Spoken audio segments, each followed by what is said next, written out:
Welcome. Come on in, grab a seat, and get comfortable. We are incredibly thrilled to have you with us today for your custom-tailored deep dive. We really are. It is so great to dive into this material with you. Yeah, exactly. When we received your stack of sources, I immediately knew this was going to be a fantastic journey. Today, we're focusing our lens on one very specific, illuminating historical event. And we are grounding our entire discussion in a very comprehensive Wikipedia article detailing the Battle of Stallupönen. It is a remarkable piece of history to examine, and I think it's important to lay out our mission for this deep dive right at the top. We are here to unpack the very first battle of World War I on the Eastern Front. The very first one. Right. It is a story that has absolutely everything you could want from a historical drama. We are talking about sprawling armies, suffocating military plans, and at the center of it all, one incredibly stubborn commander. Oh, yeah. A commander who decided his superiors' strict orders were, well, more like polite suggestions. Okay, let's unpack this. Because to truly understand why this battle matters to you and why it played out the way it did, we have to look at the geopolitical setup of August 1914. We do. The context is everything here. It really is.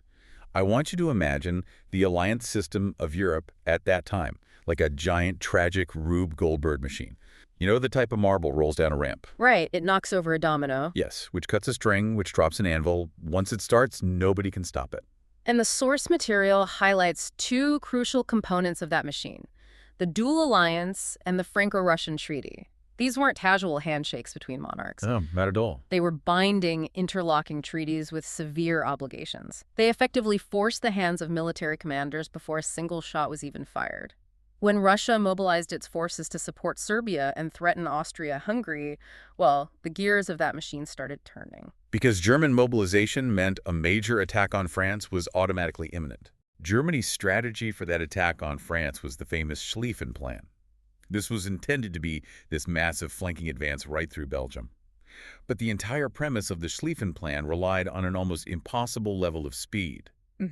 Germany believed they could leave only a skeletal force in the east to oppose Russia, achieve a lightning-fast victory over France in the west, and then free up their troops to redeploy back to the Eastern Front. That reliance on absolute speed meant there was zero margin for error. The logistics involved moving millions of men according to incredibly rigid railway timetables. It's just mind-boggling to think about. It really is. I mean, if trains were delayed or if the Russians moved faster than expected, the whole German doomsday machine would grind to a halt. France knew this, which is why they were literally counting on an early Russian attack on Germany. Russia had to be the anvil, dropping in that Rube Goldberg machine. They had to draw German troops away from the Western Front. Exactly, which required Russia to hurl the main strength of its regular army at East Prussia as early as possible.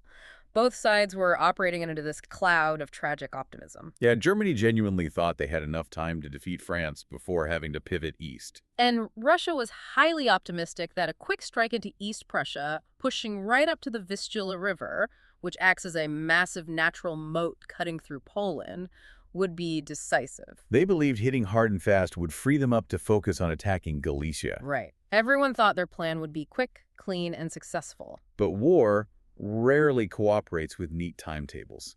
To understand how this breaks down, we really need to visualize the sheer scale of the forces colliding here. The Russians deployed two massive armies for this attack. They did. You had the Russian First Army, commanded by Paul von Rennenkampf, attacking north of the Masurian Lace, and you had the Second Army, commanded by Alexander Samsonov, attacking from the south. When we read the term army in these sources, the numbers are just difficult to wrap your head around. The combined Russian forces boasted over 208 infantry battalions and 9 cavalry divisions. Which is about 192 squadrons of cavalry. Just a tidal wave of manpower, horses, and artillery preparing to sweep across the border. To put that in perspective, these forces were organized into corps. A single corps in 1914 was basically a moving city of about 40,000 men. Wow. Yeah. Rennenkampf was essentially marching several of these massive, cumbersome cities straight toward the German border, and standing in their way was the German 8th Army, commanded by Maximilian von Prittwitz. And Prittwitz only had 100 battalions. He had less than half the infantry strength of the Russians. Plus, he was relying heavily on reserve forces and Landwehr formations. Which were essentially older secondary troops. Right. So he is looking at a map, seeing a tidal wave coming at him, and realizing he only has a comparative wall of sand to stop it. His strategy had to be entirely defensive. He knew he couldn't fight a pitched battle on open ground against those numbers, so he heavily relied on regional geography. The landscape of East Prussia is defined by dense forests, the fortifications running along the Masurian lakes, the heavy Königsberg defenses, and the Toruv fortress. Exactly. Prittwitz anticipated the Russians would attack north of the Romanter Heath and push west along the Pregel Valley. So he ordered the commander of his I Corps to take up safe defensive positions waiting behind the Angarap River. Here's where it gets really interesting. Yeah. Because the commander of the German I Corps was a man named Hermann von François. A very important figure in this story. Absolutely. François was a vocal advocate for what we would call a forward defense. He did not want to sit behind a river and wait for the enemy to come to him. He wanted to meet them at the border. And this wasn't just François throwing a temper tantrum. He was operating under a specific German military culture known as Auftragstaktik, or mission-type tactics. This doctrine actually encouraged subordinate commanders to use their own initiative if the situation on the ground changed, even if it meant bending orders. François believed his training told him to actively engage the enemy, orders be damned. And he took that doctrine to the absolute extreme. By August 13th, François had blatantly ignored the defensive posture he was commanded to take. He pushed his forces 32 kilometers east of where he was supposed to be. That is a massive distance. He moved them right up along a line from Goldap to the border town of Stallupönen. 32 kilometers in 1914 is an incredible distance to be out of position. It is the difference between being safely integrated into a defensive river line and being the absolute tip of the spear, completely disconnected from your support. So on August 15th, General Rennenkampf's Russian First Army crossed the border with 6 infantry divisions. They intended to follow the railway line right through Stallupönen. And François' troops immediately encounter the First Army's reconnaissance units just northeast of the town. It starts as a skirmish. François' men managed to capture the nearby town of Eitkunen that night as the initial Russian forces withdraw. But the situation escalates rapidly. It does. On August 16th, General Prittwitz gets some terrifying intelligence. His aerial reconnaissance unit, Flieger Abteilung 16, which is fascinating, by the way, because we are talking about very early aircraft usage here. They spot the massive dust clouds of the Russian Second Army concentrating its forces. And high command goes into full panic mode. Prittwitz sees this massive second force gathering, realizes how exposed François is out at Stallupönen, and immediately orders him to retreat back to Gumbinnen. The rest of the 8th Army is moving to their planned defensive line at the Angarap River, and Prittwitz desperately needs François to fall in line. But François simply ignores the order. He refuses to pull back entirely. He keeps his 1st Division right there at Stallupönen, and he divides his 2nd Division between the towns of Goldap and Tolminkammen. He is digging his heels in, openly defying high command. And that defiance is put to the ultimate test when the sun rises on August 17th. Because looking across the fields, he sees 50,000 Russian soldiers marching directly at him. Rennenkamp advances with all 3 of his infantry corps. François is sitting there with only 18,000 Germans, facing down this 50,000-man advance. If François only has 18,000 guys, and Rennenkamp is bearing down on him with nearly 3 times that number, mathematically, François should have been wiped off the map. How does he survive that initial clash? What's fascinating here is the fatal flaw in the Russian advance. Rennenkamp has a massive numerical advantage, but almost zero coordination. His forces are completely disjointed. How so? His cavalry is wandering off to the north. You have the 20th Army Corps advancing north of Main Road. You have the 3rd Army Corps advancing on the road itself. And further south, you have the 4th Army Corps. And because they aren't communicating with each other, the Russian army is essentially advancing like a long line of blindfolded people trying to walk across a dense forested field while holding hands. That is a perfect way to picture it. Eventually, someone walks too fast, someone walks too slow, the hands slip, and a massive gap opens up right in the middle of their formation. And that lack of communication is disastrous in this terrain. As midday approaches, the fighting heavily intensifies. François calls up General Adalbert von Falk's 2nd Division in Tolminkammen, pulling up his howitzers to reinforce his position. Right around 1:00 p.m., reality tries to tap François on the shoulder again. An envoy sent directly by Prittwitz physically arrives at François' command post in the middle of the battle. The scene must have been incredible. Absolutely.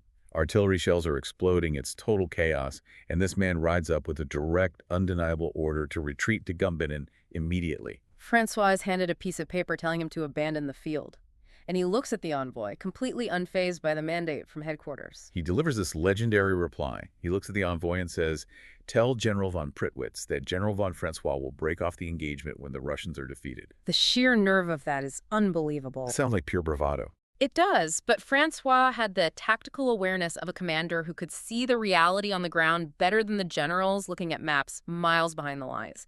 He saw that slip in the blindfolded line we just talked about. The gap in the formation. Exactly. Because the Russian 3rd and 4th Army Corps were advancing out of sync, a massive gap had opened up in the Russian lines near a place called Gurin. A literal tear in the fabric of the Russian advance, right between the Russian 27th Infantry Division and the 40th Infantry Division. François sees this, and he capitalizes on it instantly. He takes General Adalbert von Falk's 2nd Division, which he had just called up, and he hurls them right into that gap. Falk's forces execute a furious frontal attack that slams violently into the exposed flank of the Russian 27th Division. I want you to imagine the sensory experience of a 1914 flank attack. You would be terrifying. You are a Russian soldier marching forward, expecting the enemy to be in front of you. Yeah. Suddenly, the tree line to your side explodes with artillery fire, and an entire division of German infantry rolls up your line. The psychological and physical shock is tremendous. The sources paint a grim picture of the outcome. When an army is hit on the flank while assuming forward momentum, it shatters. The Russian 27th Division completely breaks under the pressure. They flee eastward in total disarray. In that one localized strike, the Russians suffer 3,000 casualties and lose 5,000 men as prisoners. The Russian 105th Regiment, a massive unit, is almost entirely wiped out of existence in an afternoon. It's gone. It is a catastrophic blow to the center of the Russian line.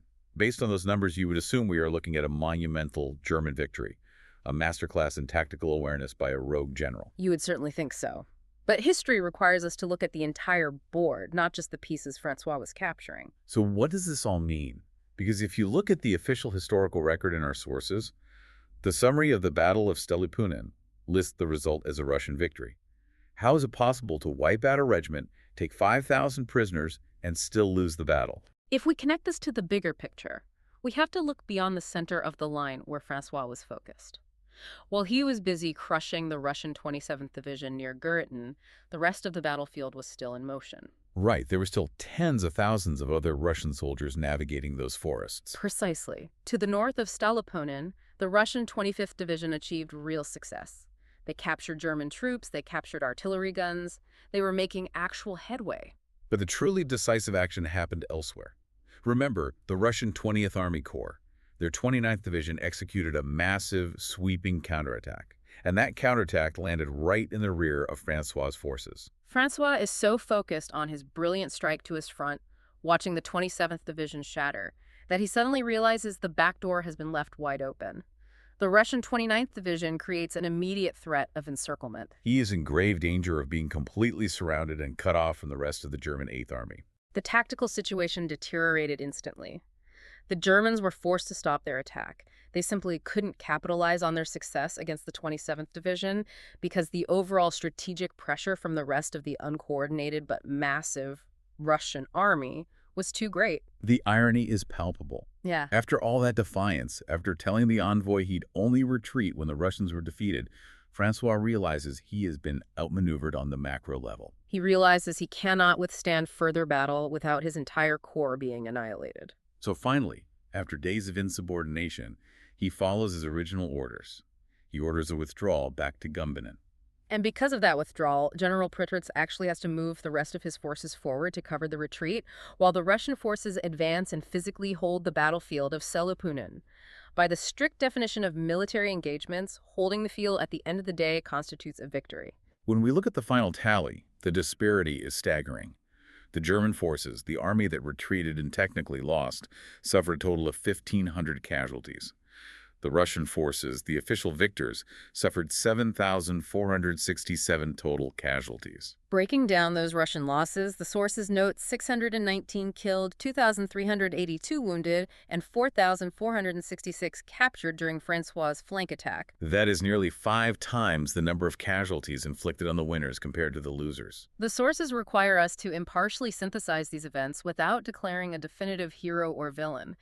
The reality is that both commanders made massive blunders. We really did. General Rennenkampf advanced a massive army with zero internal coordination. He essentially let his divisions act like isolated corporate silos, refusing to communicate with one another, allowing them to be picked off and routed. He succeeded through sheer mass and the uncoordinated luck of a sweeping counterattack. And General von François achieved a brilliant, localized tactical victory, inflicting massive damage. But his reckless forward positioning left his rear completely exposed, nearly getting his entire corps encircled and forcing a strategic retreat anyway. It is a massive tactical victory that resulted in a strategic retreat. This is exactly why we wanted to take you on this deep dive today. When you're trying to gain a thorough understanding of history, or of any complex system, you quickly realize that success is rarely black and white. The Battle of Stallupönen is a masterclass in the dangers of communication gaps. We see literal communication gaps on the battlefield, with Russian divisions wandering away from each other. We also see figurative communication gaps, the disconnect between the high command looking at the grand strategy and the commander on the ground trusting only what is right in front of him. François couldn't see the threat to his rear because he was too focused on the enemy in his sights.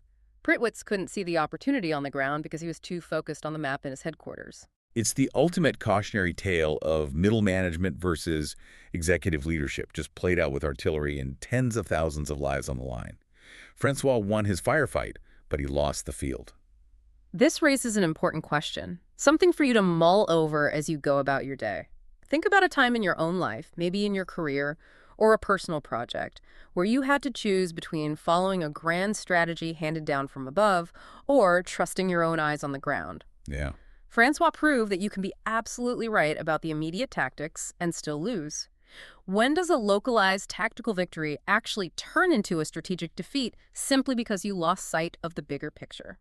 A brilliant thought to end on. Thank you so much for providing such a fascinating stack of sources for us to explore today.